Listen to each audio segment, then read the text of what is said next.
Nagprotesta ang China dahil sa pagtatayo ng runway ng Vietnam sa isang isla sa South China Sea na ayon sa China ay isa umanong iligal na pag-okupa ng Vietnam sa kanilang isla. Sa ibang balita, upang mapalakas ang maritime security ng bansa, ang Philippine Coast Guard ay nag-deploy ng 3 barko sa Zambales upang bantayan ang iligal na presensya ng China Coast Guard.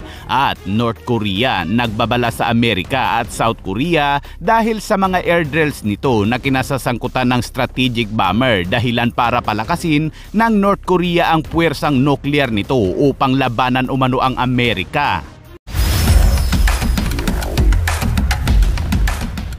Sa patuloy na tensyon sa rehiyon, tinuligsa ng China ang mga infrastrukturang tinatayo ng Vietnam sa mga isla at bahura sa South China Sea. Ayon sa ulat, ang China ay nagprotesta sa illegal occupation umano ng Vietnam sa Spratly Archipelago, kung saan ang Vietnam ay gumawa ng nasa 3,000 metrong runway sa isa sa mga isla. Sinabi ng isang tagapagsalita ng Chinese Ministry of Foreign Affairs na ang tinatawag ng China na Nansha Kundao Islands ay hindi maaaring maalis sa teritoryo ng China na tumutukoy sa isang grupo ng mga isla at bahura na kilala sa buong mundo bilang Spratly. Sinabi rin ito na ang China ay hindi papayagan ang mga gawaing pagtatayo ng mga infrastruktura sa sinumang bansang iligal na sinasakop ang mga isla. Kapal ng China, mga kabayan. Ayon naman sa UNCLOS, ang bahura na dinevelop ng Vietnam ay talagang isang bato noon na kinuha ito ng Vietnam noong 1987 at mula noong 2021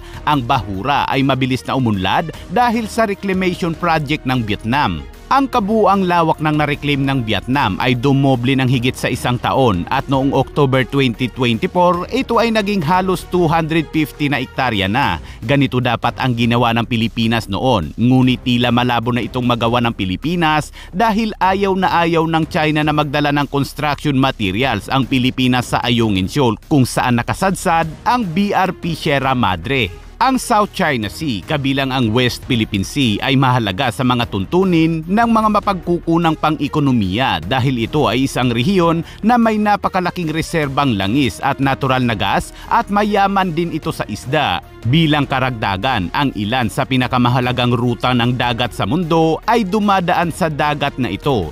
Ang mga isla ay may malaking kahalagahan sa ekonomiya dahil 10% ng pangingisda sa mundo ay isinasagawa dito.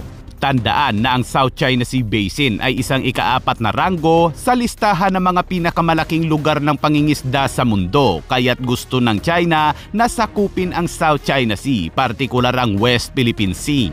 Sinabi ng Vietnam na hindi umano nila bibitawan ang kanilang mga isla at handang labanan ang China. Ang Vietnam ay dati nang pinalagan ang China kung saan nagbakbaka ng mga barko nito noong 1988. Palawak na ng palawak ang mga ginagawang isla ng China at Vietnam at ayon naman sa mga eksperto ay hinihintay lamang ng China na tuluyang mabulok ang BRP Sierra Madre upang tuluyan na nilang makuha ang bahura kung saan nakasadsad ang barko ng Pilipinas.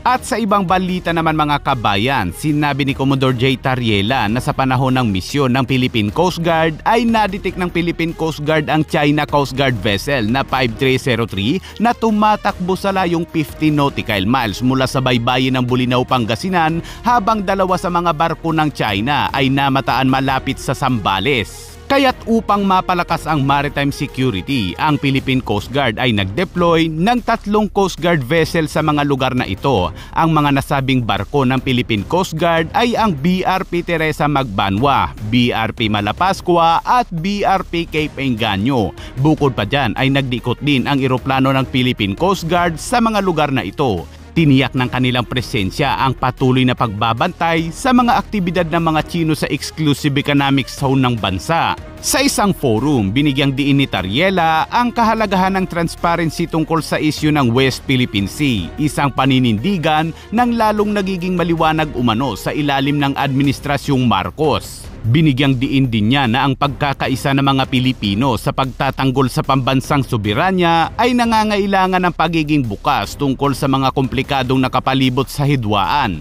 Nanawagan din si Tariela sa mga botante na huwag umanong ibuto ang mga politikong ginagamit lamang ang West Philippine Sea upang makahakot ng boto. West Philippine Sea.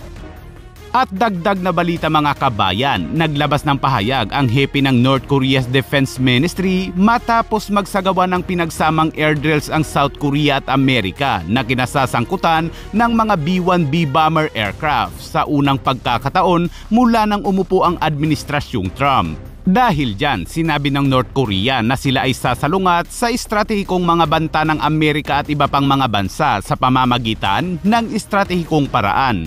Ipagpapatuloy din umano nila ang aktibidad ng kanilang militar upang kontrolin at pamahalaan ang seguridad ng Korean Peninsula na may powerful deterrence. Sinabi rin ng North Korea na pinatindi umano ng Amerika ang mga provokasyong militar nito na nagbabanta sa seguridad ng Hilaga. Bibilisan umano ng North Korea ang kanilang mga hakbang upang palakasin ang puwersang nuklear nito na isa umanong makatotohanang pangangailangan para labanan at makayanan ang mga banta ng militar ng Amerika sa rehiyon.